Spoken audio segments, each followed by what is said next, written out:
Charge के प्रति प्राणपण से समर्पित हो जाता है तो फिर प्राणी से क्या करता है, उसके अंदर से सब निकलते जो होगा दिखा जाएगा। जिसे आप शादी के वक्त कहते हो ना, लगन तुमसे लगा बैठी, जो होगा सब देखा जाएगा। ऐसे ही जिस किसी भव्य आत्मा की लगन व्रत से, नियम से, संयम से, चार से लग जाती है तो वो भी कहता है जो होगा तो देखा जाएगा। पाप को उदय आएगा तो चार तरह थोड़ी पर भी आएगा, और चार धर्म करने के बाद भी आएगा। वो तो आएगा, वो आने से रुकेगा नहीं। ये बात कहाँ से आई?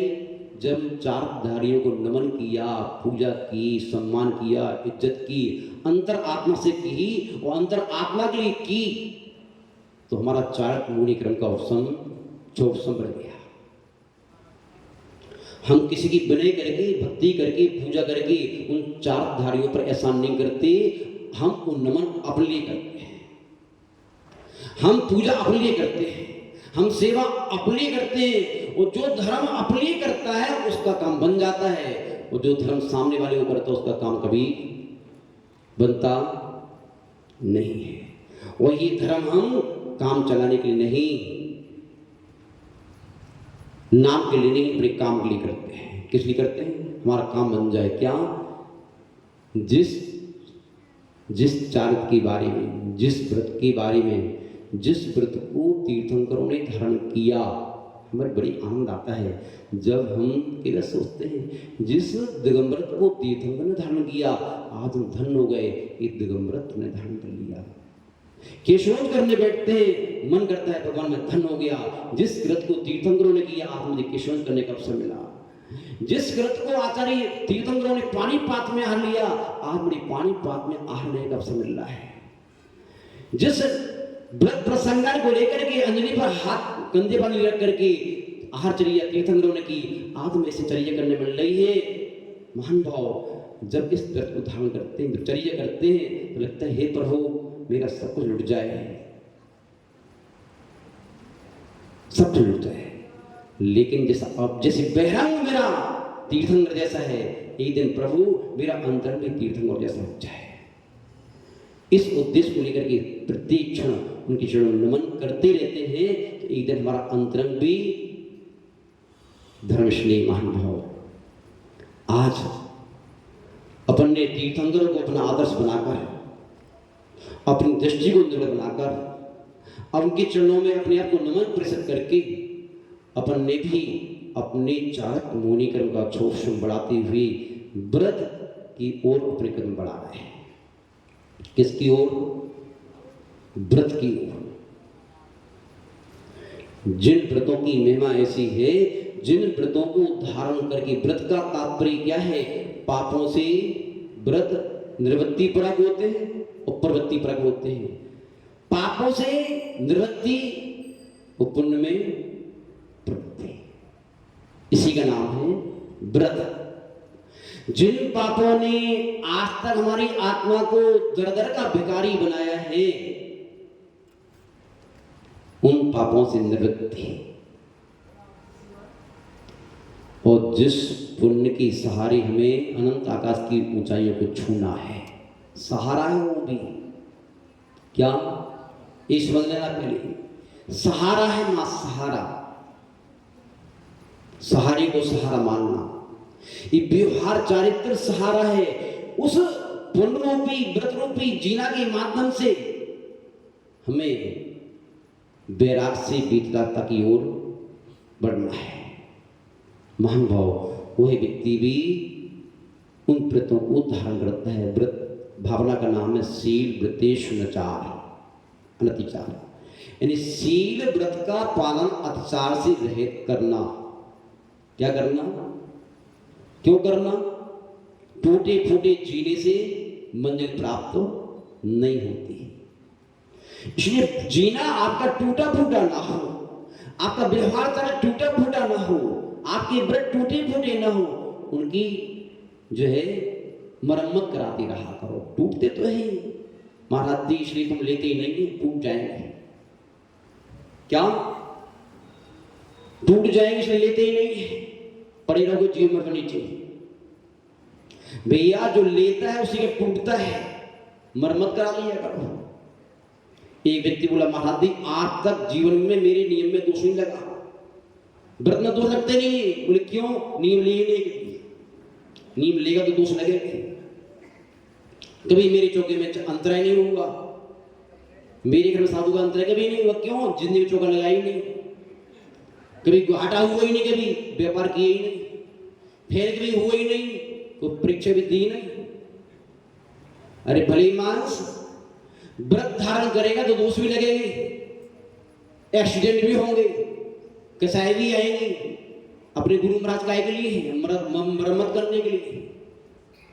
अंतरंग का गुरु और बहिरंग का गुरु दोनों मिलकर के मरम्मत करते रहना। अंतरंग का गुरु अंतरंग की मरम्मत कर ले, बहिरंग का गुरु बहिरंग की मरम्मत कर देगा। दोनों गुरुओं को जागृत रखो, मना के रखो, क्योंकि गुरु मेहरबान, तो बस चिंता मत करो। धर्मश्री महानुभाव वे भव्य आत्मा ने अपने जीवन को उत्थान की ओर ले जाने के लिए, क्योंकि उत्थान बिना व्रतों के होता नहीं है। जैसे बिना जीना की मंजिल नहीं मिलती है, ऐसे बिना व्रतों के प्राणी बीतरागी बन नहीं सकता। बीतरागी बनने के लिए पहले पापों से विरक्त होना पड़ेगा, पुण्य में आसक्त होना पड़ेगा। महानुभाव सील और व्रत 5 प्रकार के होते हैं। कितने प्रकार के होते हैं? व्रत की परिभाषा करते हुए हमारे आचार्य भगवंतों ने ये सूत्र दिया है। आचार्य भगवान उमा स्वामी महाराज ने हिंसा नृत्याभ्रम परभ्रव्यो वृत्ति प्रथम। हिंसा, झूठ, चोरी, कुशील, परग्रह, इन 5 पापों से व्रत हो जाना व्रत है। क्या है? व्रत हुए हो तो व्रत है, व्रत न हुए हो तो कागज की नाव में आप जो है तैर। व्रति अंदर का व्रत है, बाहर की क्रिया बाहर का व्रत है। व्रति व्रत का प्राण है। क्या है? व्रति व्रत का प्राण है। यदि प्राणों से रहित व्रत है तो आपको ऊंचाइयां नहीं दे सकते। ऊंचाइयों को पाने के लिए आपके व्रत जीवंत हो, मुर्दा व्रत ना हो, मात क्रिया कांड ना हो। हम बाहर से बड़े बड़े नियम संयम को पाल लेते हैं, ये अंदर की वृत्ति, अंदर की करुणा, अंदर का प्रेम, अंदर का वात्सल, अंदर की दया सब मर जाती है। बाहर की वृत्ति को पाल करके बाय बाय होती रहती है। लेकिन ध्यान रखो, अंदर की वृत्ति को भी देखते रहा करो, अंदर की परिणामों की निर्बलता, कसाई की मंदता को भी देखते रहा करो। वो हमारी प्राण है। महानुभाव, इन व्रतों का बड़ा महत्व है। जिन व्रतों को पाने के लिए देवलोग तरसते हैं। कौन तरसता है? मनुष्य प्रेम इसलिए तो चाहते हो कि देव गति में व्रतों को धारण नहीं किया जा सकता।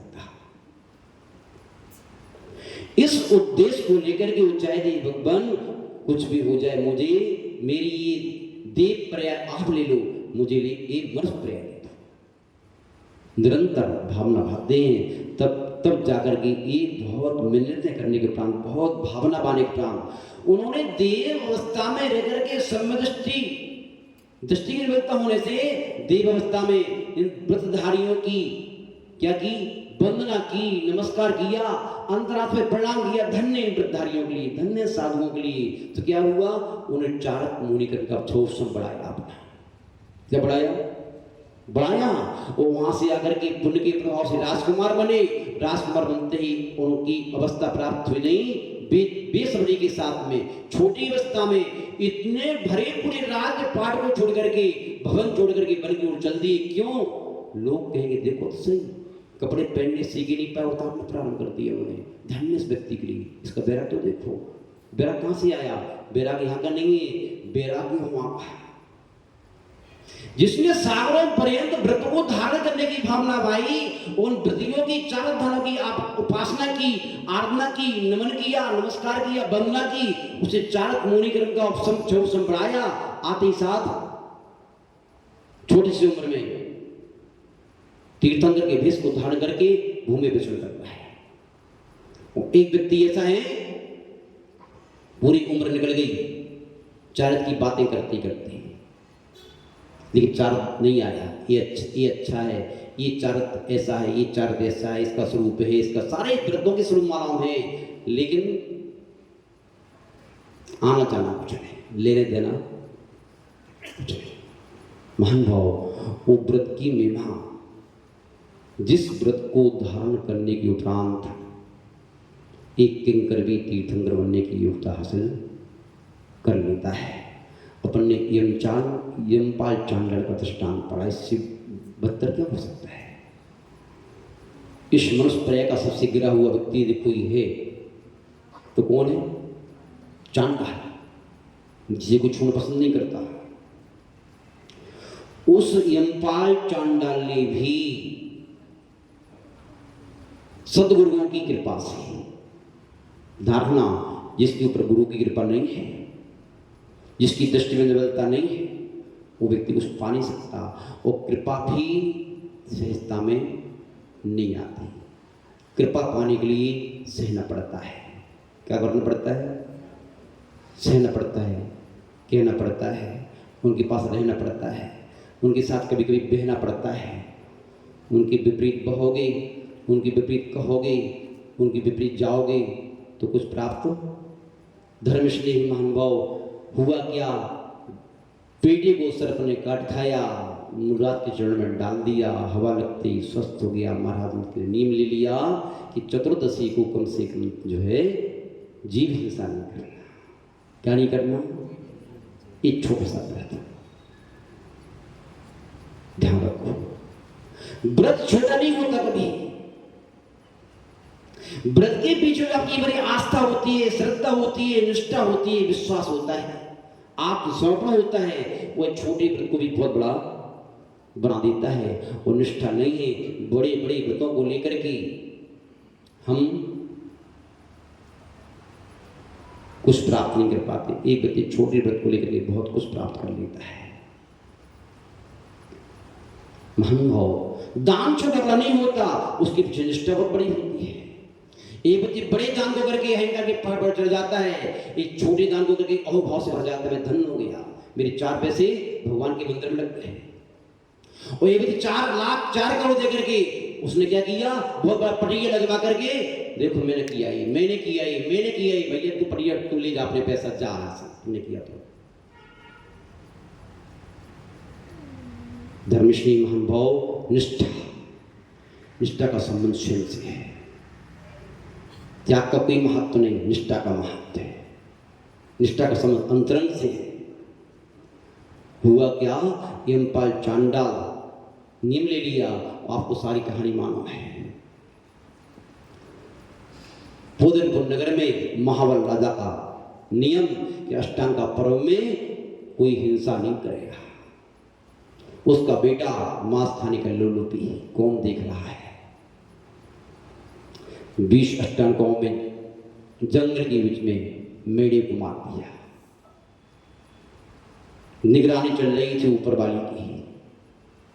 बागबान वृक्ष पर बैठा था, देख लिया कि क्या करें, राजकुमार है, कहूं कि नहीं कहूं? राजाओं से बहुत डर लगता है। महानुभाव, कहूं कि नहीं कहूं? लेकिन खोज निकाला कि मेरा राजकुमार ने मारा। राजा ईमानदार था, न्यायप्रिय था, आदर्श था। और आदर्श का तात्पर्य क्या? दर्पण कभी किसी एक का नहीं होता। मैं किसी एक को अपना कैसे कहता हूं? दर्पण कभी किसी एक का, जो किसी एक का नहीं वही दर्पण है, वही आदर्श है। जब कोई व्यक्ति किसी एक का हो जाता है, उसका आदर्श बिगड़ जाता है। किसी पक्ष का होता है, उसका आदर्श बिगड़ जाता है। आदर्श में पक्ष नहीं होता, विपक्ष नहीं होता, आदर्श तो आदर्श होता है। राजा सबका आदर्श होता है। कर दिया निर्णय, नियम सभी के लिए बराबर है, चाहे बेटा हो चाहे कोई व्यक्ति हो, फांसी की सजा है। बुलाओ चांडाल को, पहुंच गए लोग, चलो। पत्नी से कह दिया, बोल देना भाई घर में नहीं है। लोग पहुंचे, कहाँ है इम्पाल के, घर में नहीं है, कितना भाग्य है। राजकुमार की फांसी होना थी, सारी जीवरात सोना चांदी कितनी भेंट मिलती, पानी आ गया मुंह में, क्या आ गया, आ गया मुंह में पानी। बाहर गए, कहाँ गए, बाहर। ध्यान रखना, ये बड़ा खतरनाक है, लोग बड़ा खतरनाक है। ये बड़ी बड़ी ऊंचाइयों से गिरा देता है और बड़ी बड़ी ऊंचाइयों पर चढ़ने भी नहीं देता, छल करवाता है, झूठ बुलवाता है, चोरी करवाता है, बेईमानी करवाता है, पता नहीं क्या क्या नहीं करवाता। ये आ गया भाव, पकड़ लिया, अंदर है, उसके अंदर क्या बात है। मैं आज नहीं कर सकता ये काम, क्यों नहीं कर सकते, नहीं कर सकता, क्यों नहीं कर सकते, नहीं कर सकता।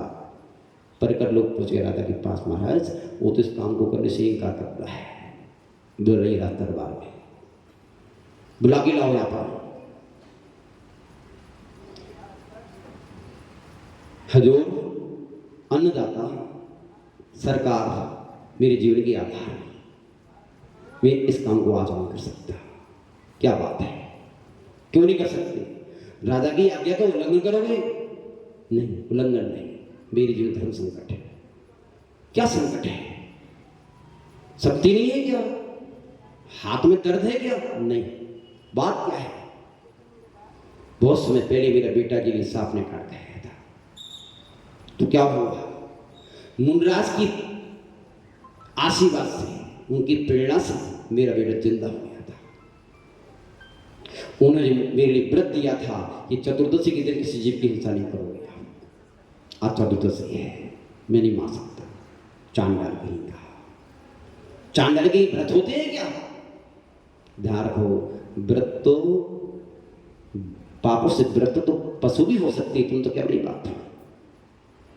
ये कोई, ध्यान रखो, एक दृष्टांत याद आ गया इसमें, जब गणेश प्रसाद बर्णी जी आषाढ़ी जाति के थे, छुल्लक बन गए और भोले भी थे और ज्ञान के साथ साथ उनका तो उनको अन्य जाति का व्यक्ति कोई आएगा तो संस्कार नहीं जाते, कोई कितना ज्ञानी बन जाए।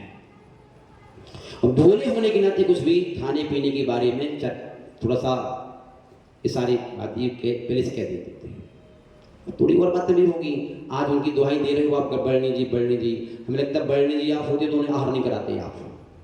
आप कह देते जाओ यहाँ से, तुम साधु लायक नहीं।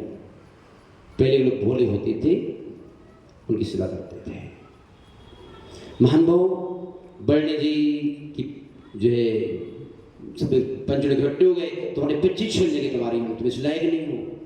बोले भैया पिच्छी छीन सकते हो, मेरी श्रद्धा नहीं छीन सकती है, मेरी वृत्ति नहीं छीन सकते, मेरा सम्यक नहीं छीन सकते। धर्मश्री महानुभाव, कोई कितना गिरा हुआ हो, आप मंदिर में आने से इनकार कर सकते हो, लेकिन मन तो उसका मंदिर में 24 घंटा रह सकता है। मन की शरीर को कौन छीनेगा? हुआ यही, राजा ने गुस्सा में आकर के, क्रोध में आकर के, अहंकार में आकर के मेरी आज्ञा का उल्लंघन, चांडाल कहेंगा।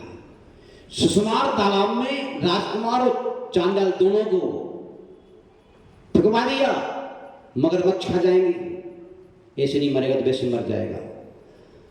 वहां का जो वन दिखता था, यदि हाथ व्रती इस प्रकार से मारा गया तो व्रतों का मांस समाप्त हो जाएगा। महानुभाव, उस वन देवता ने ऊपर से बिगुल बजने लगे, गीत गान होने लगे, नीचे से बहुत सुंदर 1000 पंखुड़ियों कमल खिल गया, उस पर एक चांडाल बैठा हुआ है, देव लोग उसकी पूजा कर रहे हैं। धर्मश्री महानुभाव, एक छोटा सा पृथ्वी जब कठोरता से पाला जाता है तो देवों द्वारा पूछ हो गया, महानुभाव व्रतों का वो महत्व है, यही बात तो कही जा रही है यहाँ पर कि शील वृत्ति चारों महान भाव हमें अपनी दृष्टि को निर्मल बना करके अंदर से अंदर की लिए उनकी पूजा करके वंदना करके नमस्कार करके जो आपने विनय करके अपने अंदर व्रतों की भावना भाव व्रतों से अपने जीवन को सजाओ। मनुष्य जीवन की सार्थकता मात्र पैदा होकर के पढ़ाई लिखाई करके अरबों की संपत्ति कमा करके 10-20 कोठियां बना करके अपने बाल बच्चों को बड़े बड़े पद पर बैठा करके दुनिया की पदवियां पा करके दुनिया की प्रशस्तियां पा करके मर जाने में नहीं है। बड़े बड़े लोगों ने बड़े बड़े राज्य पाए, अब तो कुछ भी नहीं हो, क्या है अपन लोग। लेकिन मनुष्य प्रेय की सार्थकता यदि है तो इंसान से भगवान बनने का मार्ग वो अपनाने में है, वो मार्ग है व्रत है। कौन है? व्रत अर्थात पापों से वृत्ति। किससे वृत्ति? पाप से वृत्ति आपके अंदर आई, व्रतों को धारण कर रहे हो। उसमें देखो खद्रसाल वीर के बारे में आपने कहानी पढ़ी है? खद्रसाल वीर जिसने माँ कौवे की मांस का त्याग किया था, छोटा सा व्रत दृढ़ता के साथ पालन करके मरण करके कौन बना है? महावीर स्वामी। बताओ आपको प्रेरणा नहीं मिलती इनसे? कोई बात नहीं, आप पाप करते हो उसमें से शाम तक करो, खूब जीवन के करो, लेकिन इतना ध्यान रखो जिन पापों को अनावश्यक रूप से कर रहे हो उनको छोड़ दो कम से कम। जो पाप आपके जीवन जीने के लिए अनिवार्य है नहीं छोड़ पा रहा मत छोड़ो, लेकिन जिन पापों को आप जीवन जीने के साथ साथ छोड़ सकते हो छोड़ दो। उसको छोड़ने में क्या दिक्कत है? दिक्कत है क्या? अभी कुमार सागर महाराज जी की पुस्तक पढ़ रहे थे, उसमें लिखा था एक बालक आया आके पूछा, बोले महाराज जी नीम लेना जरूरी है क्या? बोले हाँ जरूरी है। बहुत अच्छा दृष्टांत दिया, जैसे आपके लिए बैंक में रुपए जमा कराते हो, यदि डिपॉजिट नहीं कराते, आप फिक्स नहीं कराते, एफडी नहीं कराते, तो आपका उसका ब्याज होता है ना कि बराबर कुछ नहीं मिलता है। इसलिए जो भी आप अनावश्यक है, आप त्याग है भी नहीं, उपयोग भी नहीं करते, आप उनका कर दो। आप फिर आप निरीक्षण करो स्वयं का कि कितनी वस्तुएं हमारी अनावश्यक है, कितनी बातें अनावश्यक है, कितनी क्रियाएं अनावश्यक है, कितनी चर्याएं अनावश्यक है, कितनी ढील हमने दे दी है, कहां कहां हमें दृष्टि पहुंच रही है, उसको समेट हो सकता है। इतने में हमारा जीवन चल सकता है, इतने में हमारा निर्वाह हो सकता है। अनावश्यक को छोड़ दो, आवश्यक को पकड़ लो, इतना तो कर सकते हैं। लेकिन जो जीने के लिए आवश्यक नहीं उसको भी बटोरते थे। 7 पीढ़ी की चिंता करो। एक दृष्टांत आया, बड़ा चिंतित एक व्यक्ति, बेटे ने पूछ लिया बाबा से, बाबा बड़े चिंतित लग रहे हो, क्या हो गया? बोले बेटा क्या करूं, बड़ा चिंतित हूं, मैं तो बड़ा परेशान हूं। क्या हो गया आपको, क्या चिंतित हो? इतनी सारी संपत्ति है, अनाप शनाप दुनिया का भर पड़ा है भंडार, चिंता कर लो। चिंता इस बात की, बड़ी चिंता इस बात की है 7 पीढ़ी तक मेरी व्यवस्था पूरी है, कोई दुखी नहीं रहेगा। खाएंगे पीएंगे पहनेंगे उड़ेंगे घूमेंगे झूमेंगे नाचेंगे सब करेंगे, उन्हें कुछ भी नहीं करना पड़ेगा, मस्ती से जिंदगी जिएंगे। तो ये तो अच्छी बात है, ये चिंता की क्या बात है? ये 8वीं पीढ़ी का क्या होगा? 8वीं का अरे भले मां तू अपनी चिंता कर ली कि मरने के बाद तेरा क्या होगा। मरने के वक्त प्राणी चिंता करता है, मेरी बीवी का क्या होगा, बच्चों का क्या होगा, नाती का क्या होगा, पोते का क्या होगा।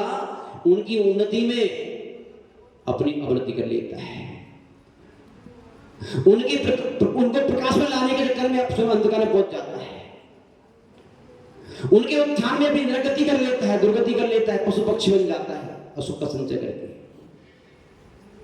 महान भाव हमें शील वृत्ति 4 भावना के माध्यम से यही भावना, हे प्रभु इस मनुष्य प्रय को पाकर के यदि मैंने व्रतों को धारण नहीं कर पाया तो मुझ में और पशु में कोई अंतर नहीं है।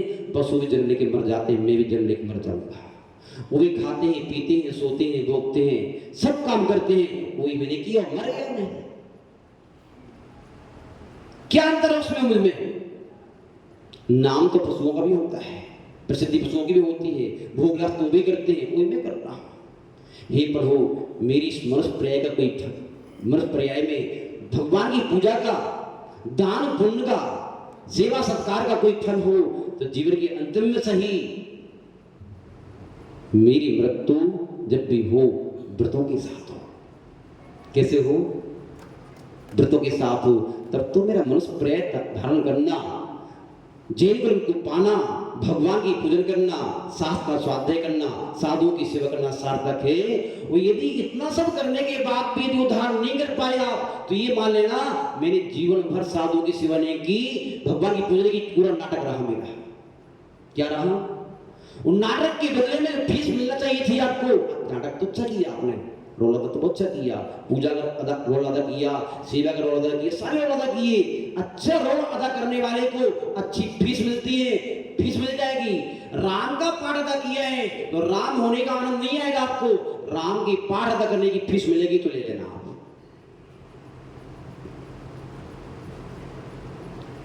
शैली का पाठ अदा किया है, त्यागी का पाठ अदा किया है, व्रती का पाठ अदा किया है, जब भी पाठ अदा चल रहे हैं आपके, पाठ अदा करने की फीस तो मिलेगी, लेकिन संयम का आनंद, त्याग का आनंद, तप का आनंद, व्रत का आनंद, पूजा का आनंद, भक्ति का आनंद, समय का आनंद, दान पुण्य का आनंद, त्याग तपस्या का आनंद, कुछ भी आनंद आने वाला नहीं है। जिस आनंद से आपके दुखों का क्षय होना था, जिससे संसार का अंत होना था, वो होने वाला कदापि नहीं है। भ्रम में बता लेना आप, श्री ऊपर की दृष्टि देख लेना आप, अंदर से अंदर को देखना। क्या देखना? अंदर से, और अंदर से अंदर को न देख पाओ मत देखना, कम से कम अंदर से बाहर से अंदर देख लेना। क्या? इन बाहर के नेत्रों से साधु के अंदर को देख लिया करो, भगवान के अंदर को देख लिया करो, मूर्ति को देख करके मूर्तिमान को देख लिया करो। मूर्ति को देख करके मूर्तिमान दिखेगा, आपके अंदर भगवान बनने की इच्छा पैदा हो जाएगी। जब तक मूर्तियों को देखते रहोगे, एक काली है, गोरी है, छोटी है, बड़ी है, अच्छी है, बढ़िया है, ये देखते रहोगे तो मूर्ति देखते रहोगे, कुछ होने वाला नहीं है। मात्र मूर्ति के दर्शन करके मूर्तिमान न दिखा तो मूर्ति देखने से कुछ होने वाला नहीं है। ये तो ऐसे ही है, घाव अंदर में है, औषधि ऊपर से लगाई जा रही है, कुछ काम बनने वाला, लेकिन दर्शन करना मत छोड़ देना। हम ये नहीं कह रहे हैं, हम ये कह रहे हैं मूर्ति को भी देखो, मूर्ति को देख करके मूर्तिमान, ये तो सहारा है, माध्यम है। ये जीव बिंब क्या है? बिंब निज बिंब को देखने का, और जिनके रूप को स्वरूप को देखने का सहारा है, माध्यम है, और कुछ नहीं है। धर्मश्री महानुभाव, समय आपका हो चुका है, 7 बज चुके हैं। आप सभी अपने ऊपर दया करके, किसके ऊपर दया करके? अंतरंग से अंतरंग को, अब धैर्य से अंतरंग को देखने का प्रयास करें।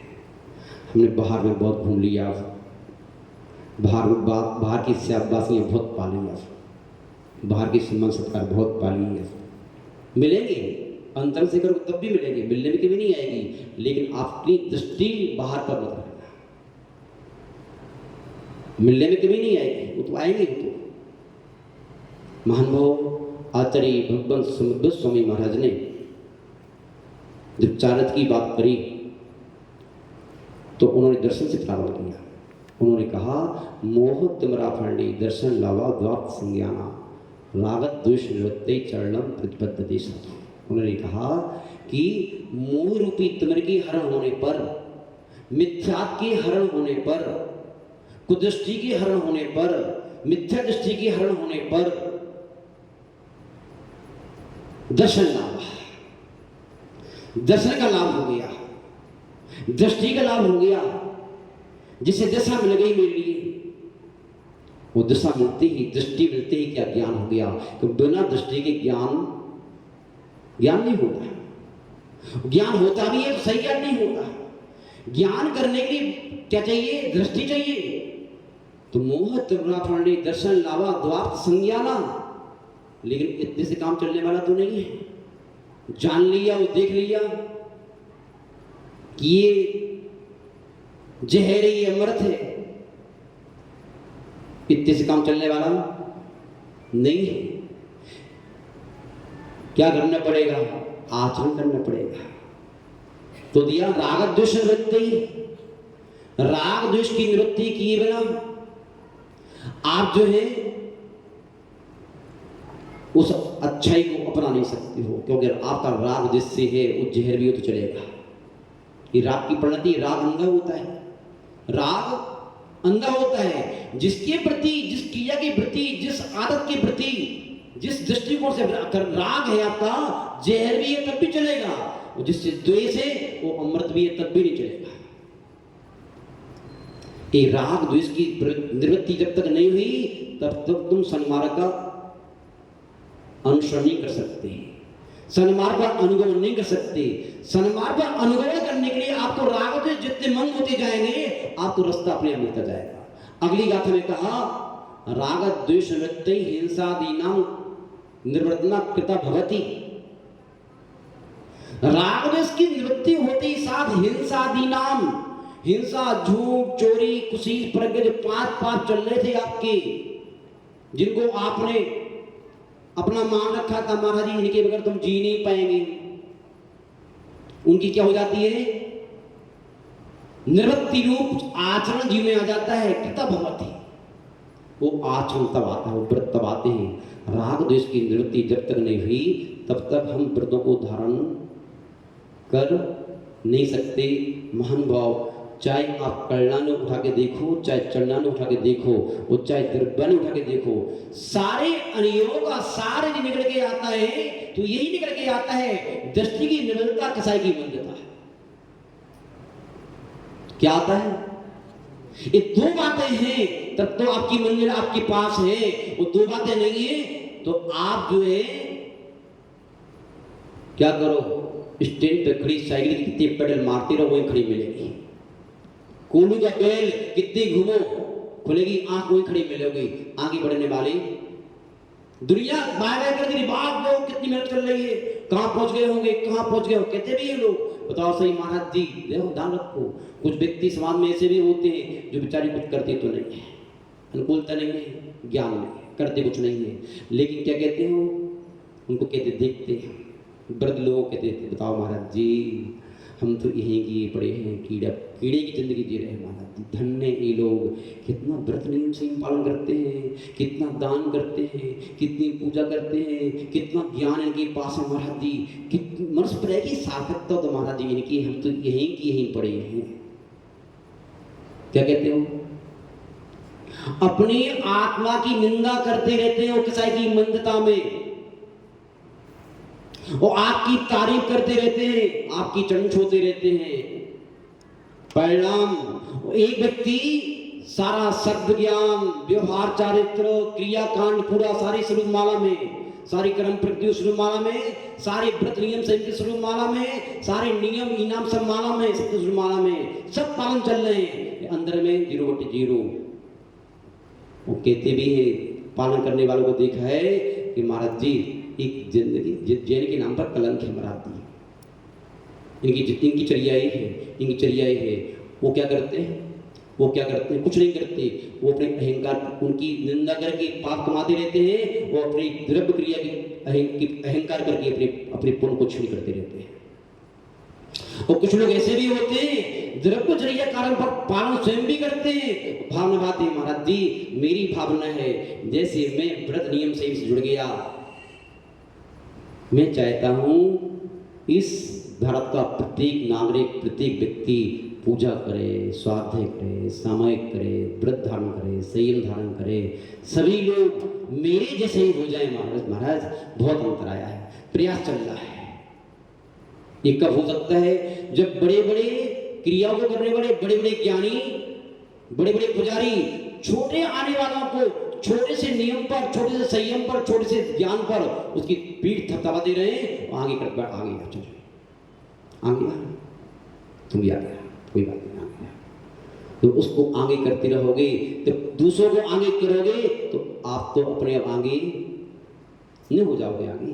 कल कहा था आपसे हमने कि जैसे कारीगर होता है, मकान बनाता है तो मकान उठता है तो वो भी उठ जाता है, और एक मजदूर होता है, कुआं होता है तो वो नीचे पहुंच जाता है।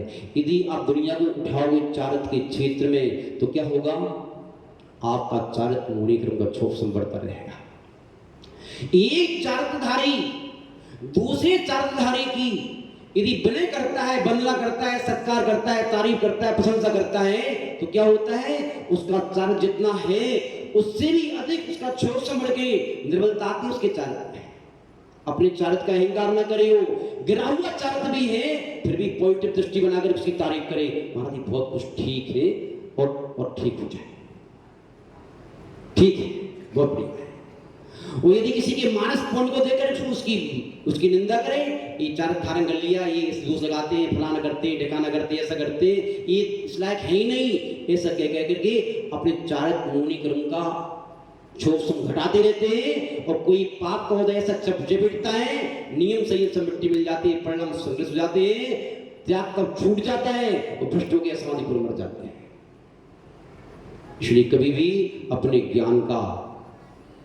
ज्ञान के माध्यम से किसी तिरस्कार मत करना, ज्ञानावरणीकरण का छोपसम कम हो जाएगा आपका। अपने ज्ञान की वृद्धि में छोटे ज्ञानी को उठाना, उसकी तारीफ करना। चारित्र धारण कर लिया अपने, अच्छी बात है, पुण्यात्मा जी हैं आप, छोटे चारित्रधारी को उठाना, उसकी तारीफ करना। आपका सम्यक निर्मल अच्छी बात है, उसे भी उठाना। जब उठाने की भावना रखोगे तो आपकी शक्तियां, आपकी क्षमताएं बढ़ती जाएंगी और क्षयक में प्रकट हो जाएंगी। क्षयक चारित्र, क्षयक ज्ञान, क्षयक सम्यक प्राप्त होगा, फिर आपको कुछ करना नहीं पड़ेगा। महानुभाव, शील, प्रतिष्ठ, 4 व्रत इसी बात को सूचना दे रहा है। तीर्थंकर बनना है आपके लिए तो चारित्र की सीढ़ियां बनाना प्रारंभ कर दो, ईंट चूना मिट्टी इकट्ठा प्रारंभ कर दो, वो चारित्र मिलेगा चारित्रधारी के पास। चारित्रहीन के पास चारित्र, जब चारित्र धारण करने की भावना आए तो चारित्रहीनों से मत पूछना कि धारण करूं कि नहीं। चारित्रहीन से पूछोगे वो यही कहेगा, थोड़े रुको, बाद में कर लेना, अब कर लेना, तब कर लेना, जब कर लेना, यहां से कर लेना, वहां से कर लेना, ये ठीक है, ये गलत है। आज का भाव बढ़ रहा है, ले लेने दो चारित्र, क्यों उसकी चड्डी खींच रहे, लेकिन करेगा वो। इनसे सलाह मत लेना, किससे लेना, किससे लेना, चारित्रधारी से। हमसे सलाह लेने आओगे तो हम आपसे कि कल नहीं, आज, अभी। महाराज जल्दबाजी कर दी आपने, इतनी जल्दबाजी क्या जरूरत थी, थोड़ा देर परीक्षा कर लेते, ये कर लेते, वो कर लेते, बहुत सारी बातें। परीक्षा करने के बाद तो भ्रष्ट हो जाते हैं, नहीं हो जाते। यदि आया है उसकी परीक्षा करने की सीमा है, 1 पेपर ले लो, 2 पेपर ले लो, जिंदगी भर पेपर लेते रहोगे कि पूरा जीवन पेपर निकल गया, काम भर ही नहीं पाया। महान भाव, आज भाव है, व्रत दे दो, व्रत लेने की बात हो सकता है टूटेंगे फूटेंगे सारी काम होंगी। द्रव्य संयम लेने के लिए बहुत पापड़ बेलना पड़ते हैं, भाव तो 1 मिनट परिवर्तित होता है। क्या होता है? 1 मिनट परिवर्तित होता है। इसलिए अपन लोग भी इस मनुष्य प्रय को सार्थक करने के लिए व्रत नियम संयम से अपने जीवन को सजाएं, जितनी क्षमता है उतनी, क्योंकि अपना जैन धर्म कहेगा आगे कि जी सक्त त्याग और सक्त तब, ये सब शक्ति के अनुसार किए जाते हैं। अपनी शक्ति को छुपाना नहीं और अपनी शक्ति से ज्यादा करना नहीं। शक्ति से ज्यादा करोगे संक्लिष्टता हो जाएगी, शक्ति से कम करोगे विशुद्धि नहीं आएगी। क्या नहीं आएगी? शक्ति के अनुसार शक्ति से ज्यादा दान किया तो कमेटी वालों को, प्रेरणा देने वालों को आप कोसते रहोगे, उसने कह दिया था, उसने कह दिया था, उसने कह दिया था, उसने कह दिया था, हम तो देना नहीं चाहते थे, उसने कह दिया था, उसने कह दिया था, कोसते रहोगे, संग्लिष्टता आएगी। वो शक्ति से कम कर लिया, क्षमता दी 5 लाख की, दिए 500 रुपया, तो आपने भीख दी, दान नहीं दी आपने, विशुद्धि नहीं आएगी आपकी, संग्लिष्टता नहीं, यानी आनंद नहीं आएगा आपको। शक्ति के साथ कर दोगे, सहजता में कर दोगे, सरलता में कर दोगे तो बहुत बढ़िया हो जाएगा। महान भाव, श्री विशुद्धि का विकास करने के लिए अपने जीवन को व्रत नियम से विधान करें। जिन वाणी के ज्ञान से सूझे लोका लो, सो वाणी मस्तक धरो सदा देते हो दो। हे जिन वाणी भारती तो जपो दृढ़ जो तेरी शरणा गहे सो पावे सुख चैन, देव बजो परिंत गुरु शिवा निवृंत, दया धर्म पालो सदा यही मुस्का पंथ। सब मंत्रों का सार है महामंत्र नमोकार, याते हम सुमिल जब नमोकार नौबार नमोकार मंत्र।